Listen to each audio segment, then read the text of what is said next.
السلام عليكم ورحمة الله تعالى وبركاته. قبل ما نبداو الحلقة غادي نبداو بهذا الإعلان المهم. يسر مفروشات الشمال يجود أن تدعوكم لحضور الافتتاح الكبير لمعرضها الجديد بمدينة طنجة، وذلك يوم الأحد 10 من غشت ابتداء من الساعة 7 مساء. العنوان: طريق الرباط أمام مصحة ابن سينا بطنجة.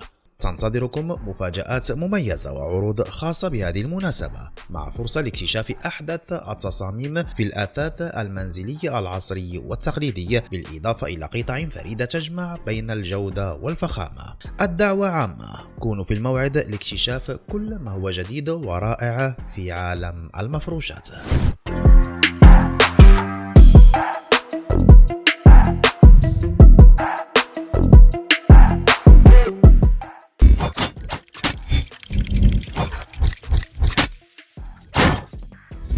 رغم محاولات التشويه، أشرف حكيمي يقتحم سباق الكرة الذهبية وبونو يزاحم كبار الحراس على ياشين. أشرف حكيمي يرد بطريقته الخاصة بعد موجة الانتقادات. سعد المجرد يطرح دياب الغابة، رومانسية بطابع أسطوري. كاش تجمع جنات مهيد وزكريا الغافولي في ديو فني عصري.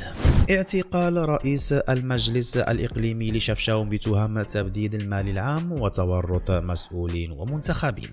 طبيب ينقذ حياة مسافر في محطة قطار طنجة، ومطالبات بإحداث عيادات طبية داخل المحطات والقطارات.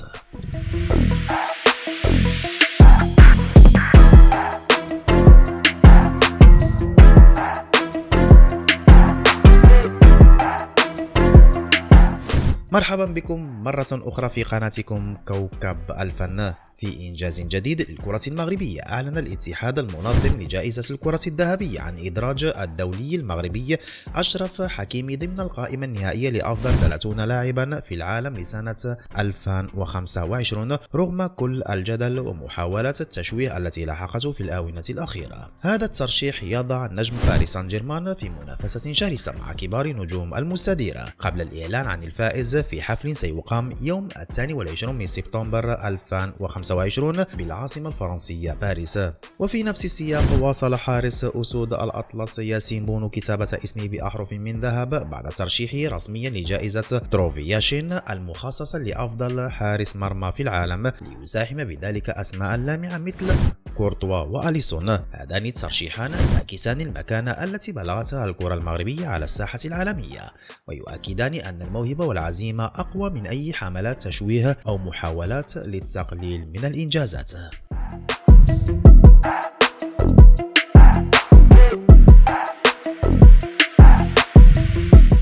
في أول تفاعل له بعد سلسلة الاتهامات والهجمات التي طالته مؤخرا، اختار النجم المغربي أشرف حكيمي الرد عبر خاصية أسطوري على حسابه الرسمي في الانستغرام، حيث نشر صورة إعلان ترشحه لجائزة الكرة الذهبية 2025 من الحساب الرسمي للجائزة. رسالة أشرف حكيمي جاءت واضحة وغير مباشرة، مفادها أنه حاضر في الساحة الكروية العالمية رغم كل محاولات التشويه، ومصر على الاستمرار في التألق والدفاع عن مكانته بين كبار نجوم كرة القدم العالمية. الظهير الأيمن لنادي باريس سان جيرمان يعد من أبرز الأسماء المرشحة في فئة المدافعين، ويأتي ترشيحه ليعكس مستواه المميز مع النادي والمنتخب المغربي خلال الفترة الأخيرة، رغم كل الضغوط الإعلامية التي واجهها.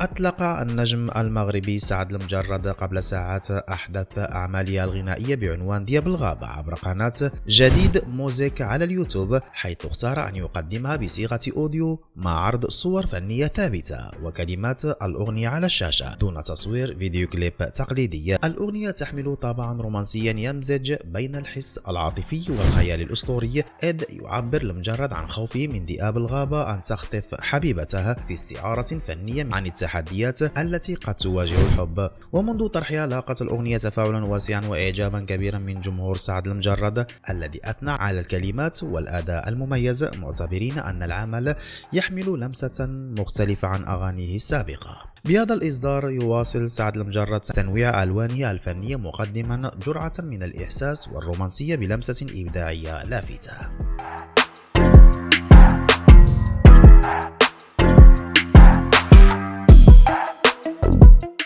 أطلقت الفنانة المغربية جنات مهيد أحدث أعمالها الغنائية على شكل ديو مشتركة مع النجم زكريا الغافولي بعنوان كاشكاش، في تجربة موسيقية تمزج بين اللهجة المغربية والإيقاع المصري، مقدمة توليفة عصرية تعبر الحدود الفنية. الأغنية من كلمات زكريا الغافولي بمشاركة الكاتب يونس آدم وألحان الغافولي نفسها، فيما تولى علاء زيدون مهمة التوزيع الموسيقي بأسلوبه المعروف في المزج بين الألوان والإيقاعات المتنوعة. وأعرب النجمان عن سعادتهما بهذا التعاون، حيث نشر الغافولي عبر حسابه الديو بعنوان كاشكاشة مع الفنانة الصديقة المتألقة جنات متاح على كل المنصات الرقمية الموسيقية. أتمنى أن ينال إعجابكم.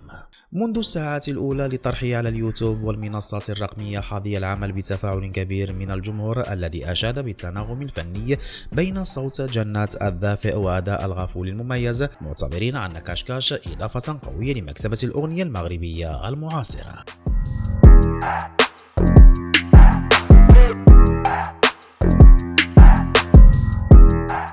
قررت محكمة الاستئناف بالرباط يوم الخميس متابعة رئيس المجلس الإقليمي لشفشاون في حالة اعتقال احتياطي، وذلك بتهم تتعلق بتبديد المال العام. جاء هذا القرار بعد تحقيقات معمقة قامت بها الفرقة الوطنية للشرطة القضائية، التي كشفت تورط عدد من المسؤولين والموظفين داخل المجلس في ملفات مالية وإدارية مشبوهة.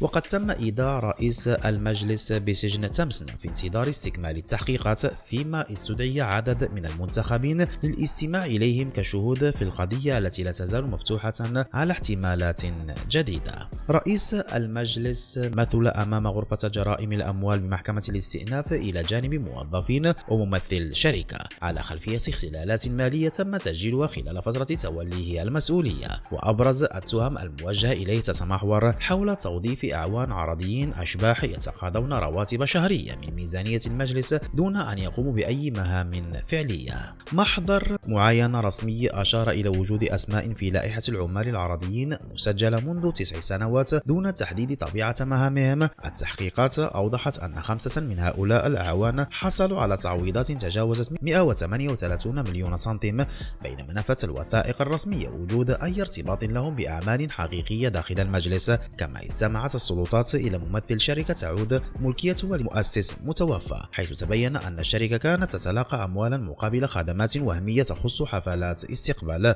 ما يثير علامات استفهام حول شفافية الصفقات ومصداقية الفواتير المقدمة. مصادر موثوقة أكدت أن عددا من موظفي وأعضاء المجلس أدلوا بشهادات رسمية تفيد بأن عامل إقليم شفشاون السابق فرض لائحة بأسماء عوان عرضيين تم توظيفهم خارج الشروط القانونية، ما شكل عبئا ماليا كبيرا على ميزانية المجلس.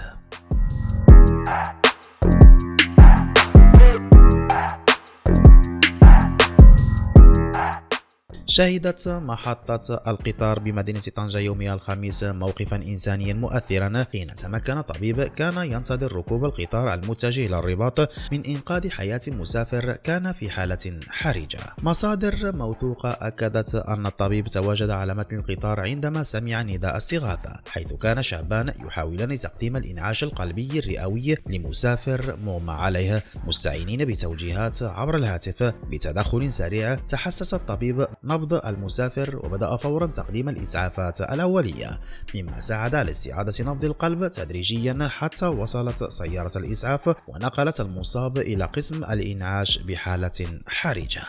هذه الحادثة تسلط الضوء على نقص جاهزية محطات القطار ووسائل النقل العامة لمواجهة الحالات الطبية الطارئة، خاصة مع اقتراب المغرب من تنظيم كأس العالم وكأس إفريقيا، وما يعنيه ذلك من زيادة في أعداد المسافرين والزوار. بناء عليها تتزايد المطالب بضرورة تجهيز عيادات طبية مجهزة في المحطات الكبرى، وتوفير أطباء ومسعفين متنقلين داخل القطارات السريعة لضمان سلامة الركاب والاستجابة السريعة لأي حالة طارئة. وبهذا الخبر أقول لكم شكرا على حسن انتباهكم، وإلى فيديو لاحق بإذن الله. إلى اللقاء.